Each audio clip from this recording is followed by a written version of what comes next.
Treneri, kaip vertinat, kad Augusto Lima išvažiavo serijos metu, gimė vaikas, viskas aišku, bet kaip jūs vertinat, kad jis išvažiavo, paliko komandą? Kaip aš vertinu? Taip. Tai aš jam leidau išvažiuoti. Bet ar normalu, kad pusfinaliai išvažiuoja žaidėjas vis tiek? O tu turi vaikų. Tai kaip turėsi vaikų, jaunuolį suprasi. Nes čia yra maksimumas, ką žmogus gali patirti. Vau, geras klausimas tikrai. Tu galvoji, krepšinis yra svarbiausia gyvenime? Pusfinalis? O kam jisai yra svarbus? Kuriai? Tu matei kiek žiūrovų? Svarbu? Ar žmogui?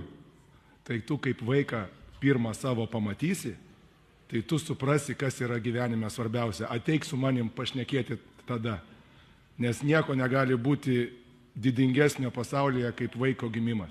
Patikėk manim. Nei titulai, nei niekas. Augusto Lima yra dabar padangėse ant emocijų. Aš labai džiaugiuosi už jį.